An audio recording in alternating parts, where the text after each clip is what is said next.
Now that is how you start out a series. Yes, it started out great, but it ended in a tragedy. Let's talk about it. My name is Brandon Keith Avery, and this is just my opinion.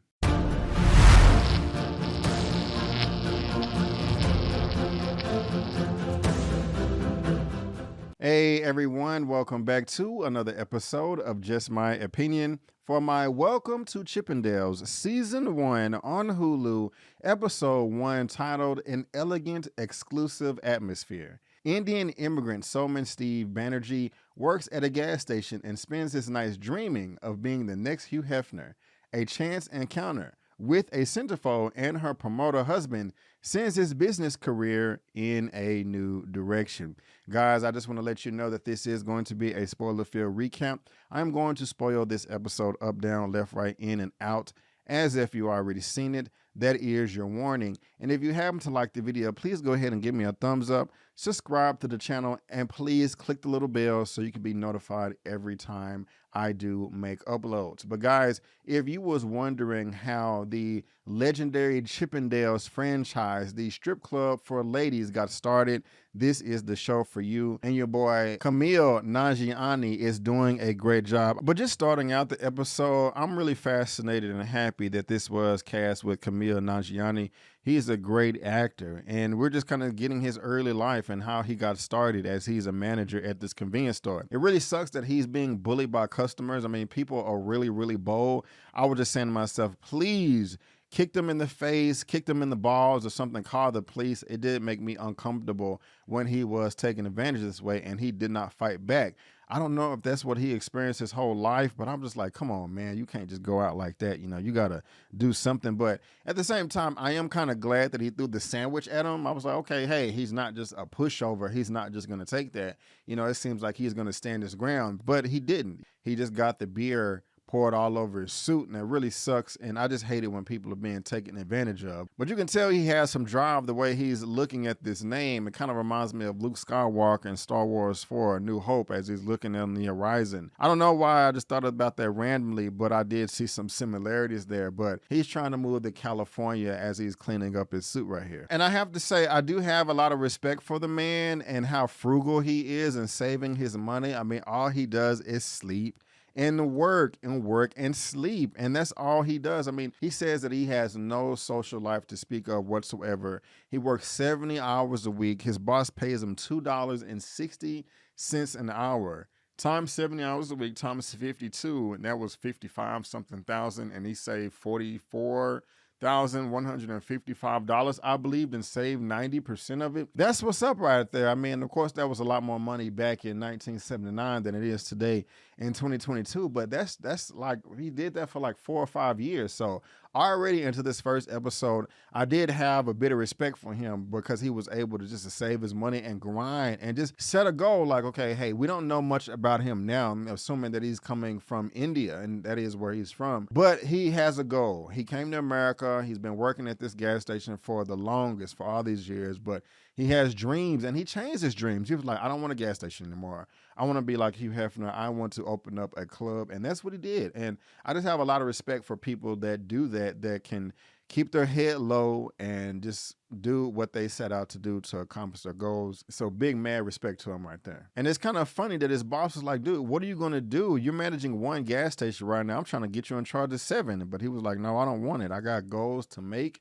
and I'm going to do it. But I kind of like this transition right here of his role models up on his window, and in the background there's a trailer or movie for the Bionic Man as he's unzipping his Sears suit to put on, and he's upgrading himself because he is turning into this businessman that the world knows him of. Now, you guys fans of backgammon, I don't think I've ever played before, maybe once a long time ago. It was okay, but it just wasn't for me. If somebody opened up a backgammon club in your neighborhood, would you go? Would you frequent that bar, that club, that place, that establishment? Let me know in the comment section if you're a professional or not. But here we are. We get Paul Snider and we get Miss Dorothy Stratton. Rest in peace to her. I won't say that to the man because he's a monster and murdered her. But of course, I'm going to be talking about that later on at the end of this episode. But it's pretty sad to see these two, or especially her right now, because she is a victim and, you know, he is crazy. and lost his mind because of his insecurities. And that's just no good. Ladies, if you see that early on, please keep your eyes peeled, keep them open, and check out everything. But I'm not gonna lie, I do like his customer service. I mean, he's trying to be the best club manager as possible. As soon as he sees the couple come in, he's like, hey, have a seat at the bar, let me take care of you.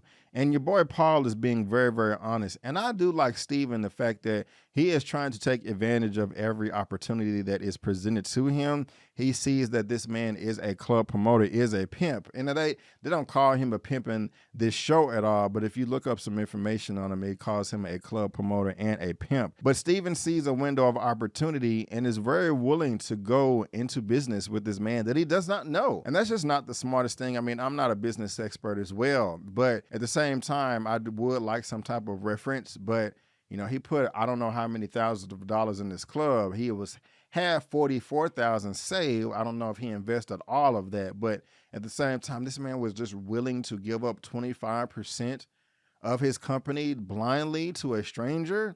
That's just like really interesting to me. You know, like, wow, that's crazy. He had to be really desperate, because later on when they're getting it on up here in this dialogue, he says, I really need this. This is not a joke to me. And he says, I got to win too. She's going to leave me and all this. And it's really sad. It's really sad. But we get to see how Paul Snider's colors really are as he's trying to navigate and pick up people off the streets with his fake Rolex. That's quite interesting, the life that people live when they're trying to stunt and get the part. But you got to do your research. And again, I'm glad that Steven was standing up to him right here and just wasn't taking no crap.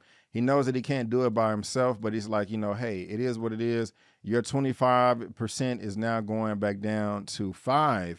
And there's nothing that you can do about it. That's crazy. And the thing is, man, she still chose you. She's not stupid. And we're talking about Miss Dorothy Stratton here. He's so worried about her leaving him. She's going to leave you because of your insecurity. I mean, man, just do your best. And you actually have to do your best, but stop whining at every moment you possibly can. That's not going to keep any woman, but apparently he did not catch that message. But I like the business sense as well. They realize that the backgammon is not working and they're trying everything out. And I love this montage right here of them doing that. We got some dirty dances. We're going to have some mud wrestling, oyster eating contest, and this was disgusting. Yuck, yuck, yuck. I mean, nothing is working, but at least they're changing it up, not trying to do the same thing. Now, I remember when I was in high school, I went to a gay bar on accident myself, and I was kind of like Steven here, like, wait a minute, this is a gay bar. And he's like, oh yeah, no SHIT, Sherlock. And I didn't say I was going to be waiting outside, but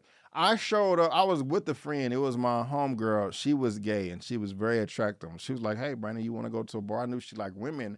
And I'm thinking, okay, like, hey, I'm just going to go to a bar and it's just going to be a bunch of fine women kissing and hugging on each other. Of course, I want to go and see all of that. But it wasn't that. It was a mixture of both. And I was just like, wow, this is quite interesting. But yeah, that was a long, long time ago. And that is the position that our boy Steven is in right here. When the light bulb goes off, he sees that, man, these women out here are really horny. They are going crazy for the male physique, for the male body. And that is one of the reasons why I'm really entertained by this show, as they're trying to make Paul understand this in the alley, is a lot of men out there don't know that women love sex just as much as men do, if not more. They want to get it in as much as possible. Only difference is, and of course, hopefully all y'all should know this, but you know, men will sleep with anyone. Women want to get it in, you know, as much as they can, but you know, not with everybody. But you know, some women don't care. But again, one of the reasons why I'm really enjoying this show is that it showed the truth about women, how they lust for men, they lust for sex too. Just like men, they're just a little bit more in the closet with it. But hey, if they find somebody that they're attracted to sexually, they're gonna jump his bones. And I just like how that's been put on the forefront right here. And your boy Paul didn't know that either. Like, that's just crazy. But a lot of people do know that, a lot of people don't. But your girl Dorothy, she was breaking it down. And I liked it. I liked it. I liked it a lot. Now, what's funny to me was the way they was trying to recruit men at the gym. I was laughing my butt off the first time I saw this, because I'm thinking to myself, okay, y'all would have been much, I mean, they were successful because, you know, we're getting the show. But I'm just saying, in the early days, they're not going to show us everything.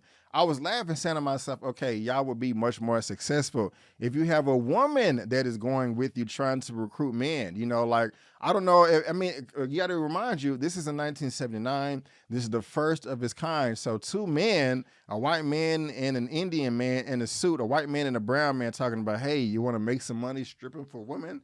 Everybody gonna be like, what the hell? You know, even if you have a card. And so it would have been a much better idea if they had Dorothy go with him or just any other semi-attractive woman. But at the same time, they were able to get the job done because look at all these ladies outside of the club.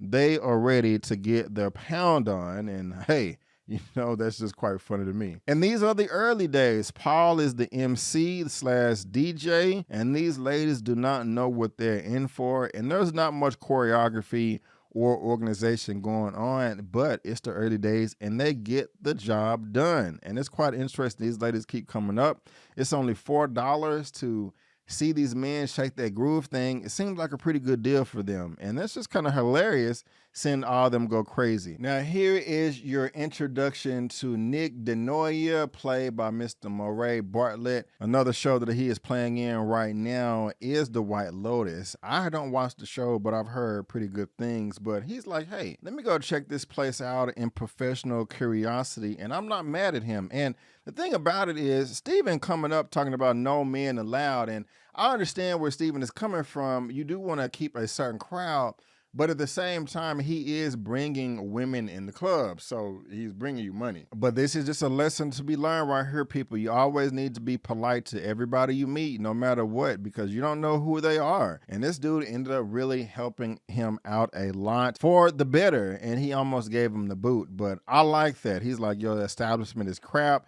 I got 2 Emmys. I can help you out, but hey, you better listen to me. And he's trying to right now. He got a boy, Hugh Hefner, up on the wall, and he's thinking about it, and they end up going to dinner and hiring him for all the choreography. And it is very entertaining. I'm not going to lie. A lot goes into choreography and dancing. Everybody can't do it. And he seems like to be a great professional. But your boy over there, Paul Snider, is insecure, man. He's looking at his woman over here losing his dang mind, talking about let's go eat. But he want to go stunt. And like, hey, I can, you know, dance with the big sharks too. Now, let me know how y'all feel about this exchange. Yes, Paul is being super insecure right now. You should be happy for your wife, but this is, you know, you should be happy for your girlfriend. You should be happy for your wife. But at the same time, I did think it was a bit rude of her not to introduce her husband, like, oh, hey, this is my husband, so-and-so. Now, I'm not finna say that he has to shoot down or she has to shoot down some type of business deal. No,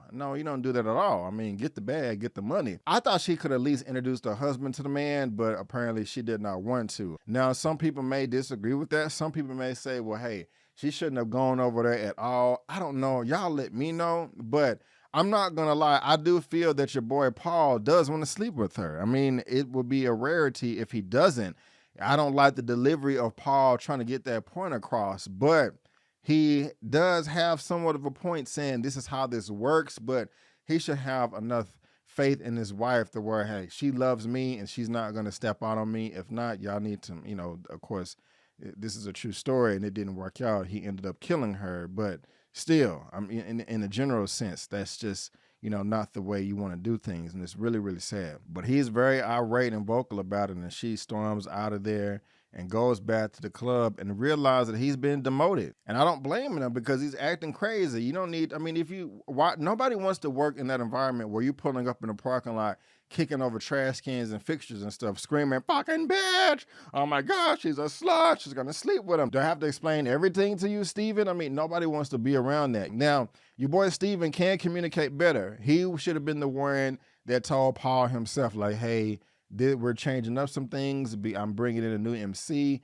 Your boy Nick over here is in charge of all the creative decisions. In my opinion, that's just the best way to go about it in business, you know, to not burn bridges, you know, but he didn't do that. But what do you guys think of the performance, the cowboy performance, with them coming in with the sleeveless vest, with the cowboy hats on, with the boots and jeans, ripping it off? The ladies seem like they love it a lot, but not your boy Paul. He is jealous, tripping, acting like a crazy man. But it's a success. It's a success. But no, this is sad right here. As Steven calls Paul and Dorothy at the hotel, just trying to say what a success it is. They did not say this in the show. I had to look it up, but it also says that he raped her this night out of a jealous rage and killed her with the shotgun and then killed himself. And the music in the background and the voicemail that Steven is leaving was really impactful, and it was very sad. I did not know this story too much, until I saw the episode, but I looked some things up, and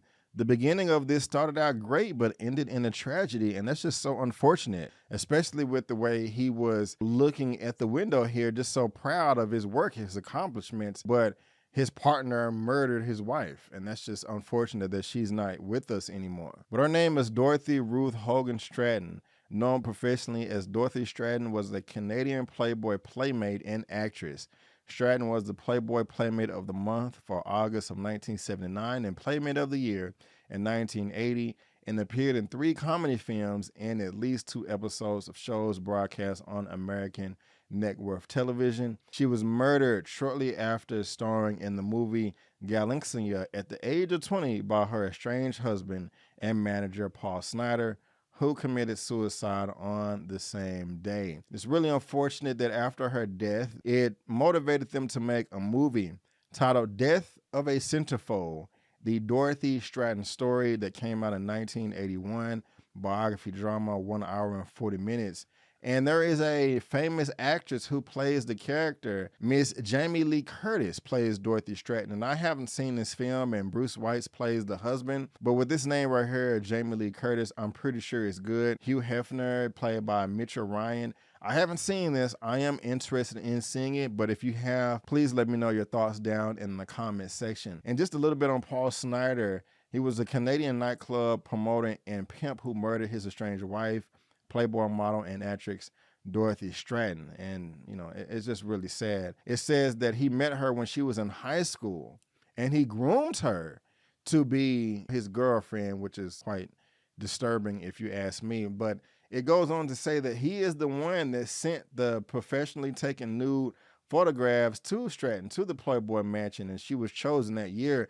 And so he's upset that she's getting hit on at all these mansions and stuff, but he's the one that did it in the first place. So yeah, that's just horrible, man, that he murdered her like that. And I just wasn't expecting that at the end of the episode. But besides that, it was very entertaining and very enlightening, and I liked it, and I can't wait to discuss episode 2 with you guys. But that is episode 1, an elegant, exclusive atmosphere.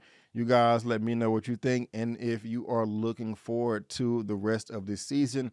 I have seen the first 7 episodes at the time of me recording this, and it is entertaining, guys. It is entertaining. At least the first 3 or 4 episodes. As soon as one ends, you're wanting to press play and watch the next one. So please subscribe if you haven't already. You can go ahead and click right here for episode 2. I will be going over this each week, and also may do a live. Just depends on how well these videos do on my channel. And you will get movie reviews, spoiler movie reviews, series reviews, a weekly movie news roundup show, and just other television shows that I'm covering on streaming as well. But guys, again, I just want to thank you so much for tuning in. And before you go, don't forget that my name is Brandon Keith Avery, and that's just my opinion. Peace.